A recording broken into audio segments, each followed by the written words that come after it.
1971 সালে এই মাটিতে যে সেনাবাহিনী 30 লক্ষ মানুষকে হত্যা করেছিল, সে দেশের একটি অস্ত্র কোম্পানি আজ ঢাকায় এসে দাঁড়িয়ে বলছে, আমাদের সার্ভেলেন্স সিস্টেম কিনুন, আমাদের অ্যান্টি ড্রোন টেকনোলজি নিন, ট্রায়াল দিতে আমরা প্রস্তুত।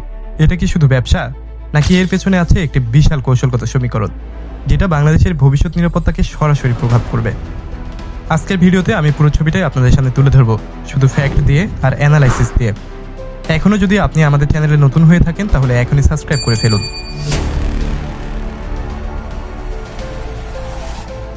সম্প্রতি পাকিস্তানের একটি সামরিক সরঞ্জাম প্রস্তুতকারী প্রতিষ্ঠান বাংলাদেশ সফর করে গেছে। উদ্দেশ্য একটাই, বাংলাদেশ সেনাবাহিনীর কাছে তাদের তৈরি সরঞ্জাম বিক্রি করার সুযোগ তৈরি করা।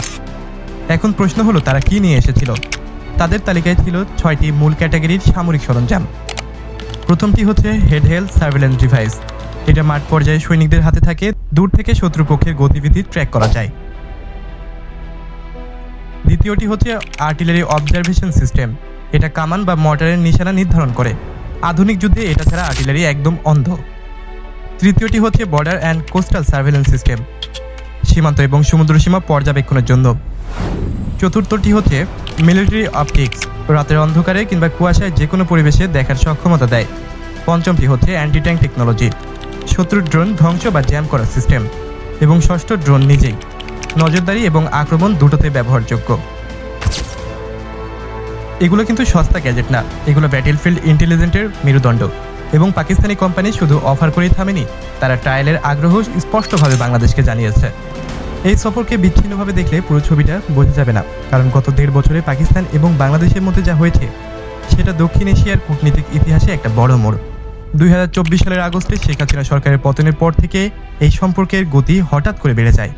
জানুয়ারি 2025-এ বাংলাদেশের আর্ম ফ্যাক্টরি ডিভিশনের প্রধান লেফটেন্যান্ট জেনারেল কামরুল হাসান রাওয়ালপিন্ডি সফর করেন। পাকিস্তান আর্মি চিফের সাথে সেখানে তাদের সরাসরি বৈঠক হয়েছিল।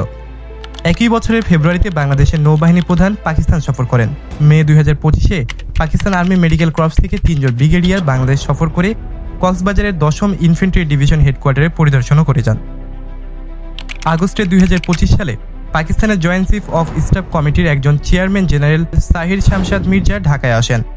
বাংলাদেশ আর্মি চিফের সাথে তার সরাসরি বৈঠক হন এবং সেই বৈঠকের বিষয় ছিল জয়েন্ট ট্রেনিং, কাউন্টার টেরোরিজম এবং অস্ত্র সহযোগিতা। নভেম্বর 2025-এ পাকিস্তানের নৌবাহিনীর প্রধান চট্টগ্রাম সফর করেন। পাকিস্তানি ফ্রিগেট সাইফ চট্টগ্রাম বন্দরে নোঙরও করা হয়েছিল। জানুয়ারি 2026 দুই দেশের বিমান বাহিনী প্রধানদের বৈঠকের আলোচনায় ছিল F-17 থান্ডার যুদ্ধবিমান কেনার সম্ভাবনা নিয়ে।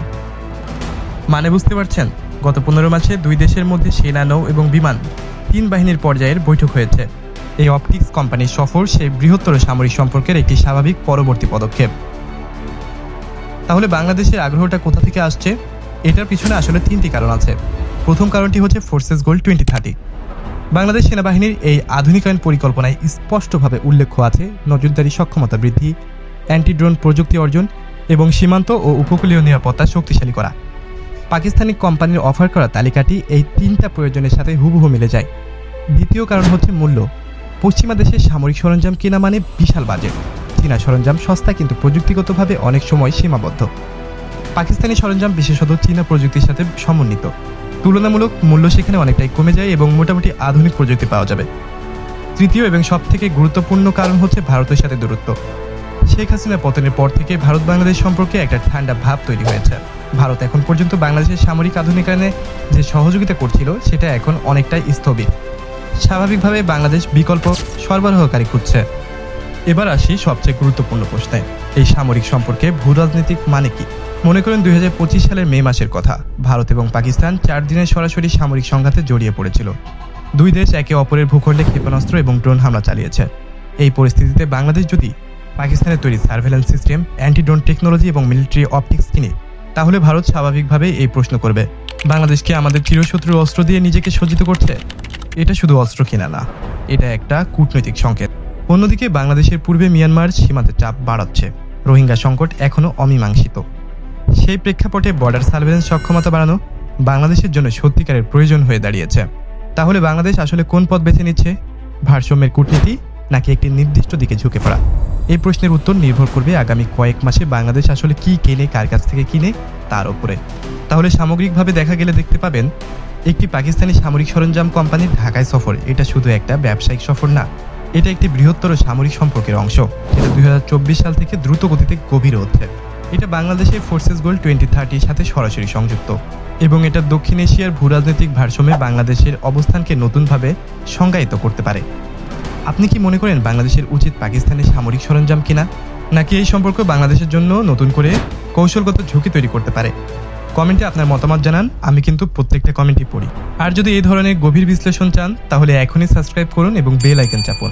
ভিডিওটি ভালো লাগলে লাইক করতে একদম ভুলবেন না। দেখা হবে পরের কোনো ভিডিওতে, ততক্ষণ ভালো থাকবেন, সুস্থ থাকবেন। আল্লাহ হাফেজ।